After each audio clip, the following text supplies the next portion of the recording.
part 39 of A Link Between Worlds, and this part will be upgrading to Boomerang, and then we'll be going around getting the last Maiamais of the game. Thank God. Finally. They take it, not forever, but like we always say, like it's tedious. 100 is just too much of a collectible item in It absolutely any Zelda is. game. And I think in the last part we were trying to decide what the upgraded Boomerang actually even Yes, does. we were. And we finally looked it up. I looked it up. It increases your range, it increases your speed, and then you can actually throw 3 at the same time. But you cannot change directions with it, which I was actually kind of shocked about. Me too, because that got introduced in what? I'm not sure which game. Maybe I thought no, you can do it in Oracle games. I'm pretty sure you can actually do it in the Oracle games. You want to know that, and you can definitely do it in the DS games. Of course, so you can draw the route for it. So like with just like a game like this with the technology, I'm just surprised that they didn't allow you to change directions. Yeah, and we'll be doing a puzzle like maybe like 3 parts from now, where like the Boomerang being able to change directions of it would just helped out a ton. Oh yeah, we got to hit some switches like across. That would have been nice. Now I don't know what the point of throwing 3 of them is. Well, it's cool. The point of it is it's cool. Like I said, I never used it, and I thought that the range and the speed, I knew the speed was definitely increased. But, like, for throwing 3 at a time, other than just being, like, a rebel. Yeah. Like, I don't know why you would do that. It's another one of those upgrades we kind of just got to get them all. You know? I mean, the only other one we have left, we have, what, the Tornado Rod and the Hammer, maybe? Yes, sure. I know we definitely have the Tornado Rod. I think I did say the Hammer for last because we're getting to the point now where really, I guess the Boomerang, even though I don't use it, it kind of is a good upgrade. Yeah. If you do use it, but then, the last 2 we mentioned, just there's really no point to them. Yeah, because I don't think I ever used the Tornado Rod again in the game. I think we upgraded that maybe in part 42. I think we had sure, but we kind of fool around here around Turtle Rock, which is actually the first time you saw from Hilda. This is actually the first time we've even been in this area. Which is surprising, but thankfully it is the last new area we enter, I'm pretty sure. So we're finally done with, we've mentioned that we don't like Hilda interrupting us all this time. So we're finally done. We don't like anything that interrupts us in our gameplay. We're the flow. Unless it's us screwing up, though. Yeah. And that does happen sometimes. Now, one thing that did like, contrasting between Link to the Past, was that they actually put a different kind of dungeon.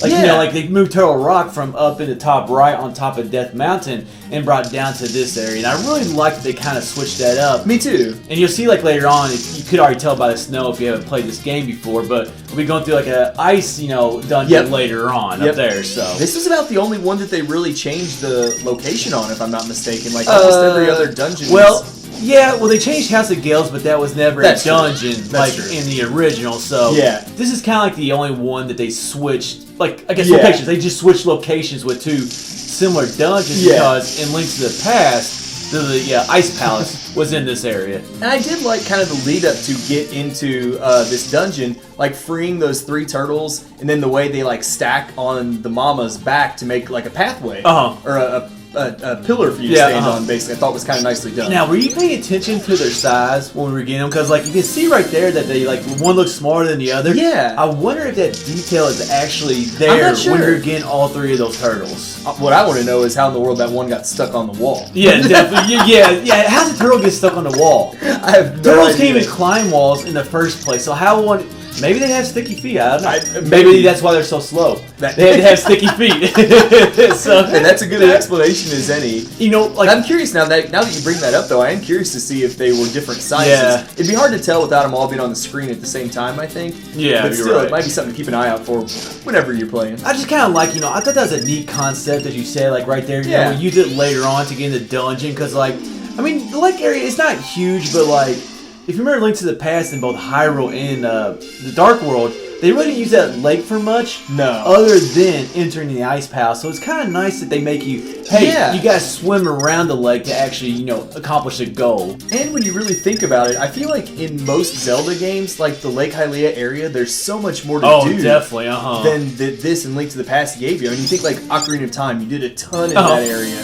And the Twilight Princess is just, you do a lot, but that place is just absolutely gorgeous. I guess you get off a little bit subject, actually, because I just want to talk about Lake Hylia and Twilight that bridge going across it. I mean, it's so, Lake Hylia is big in Ocarina of Time, but it is just massive in Twilight Princess. And I'm glad that they took something that is like, obviously it's kind of a big landmark here in Link Between Worlds and also Link to the Past, but they finally in later games actually made you do something with it. And Link to the Past was missing that, I feel. I don't understand exactly how a fire dungeon is in the water.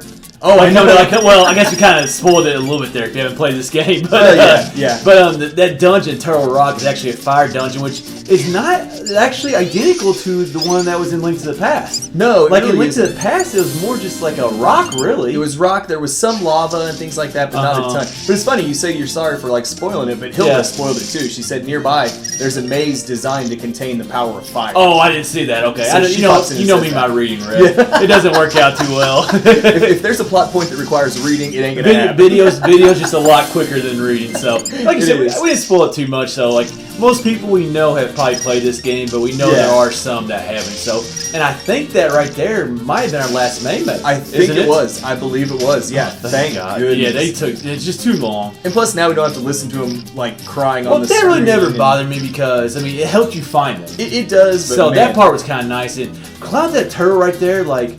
In Link to the Past, it did make sense. It's called Turtle Rock because it did look like a turtle.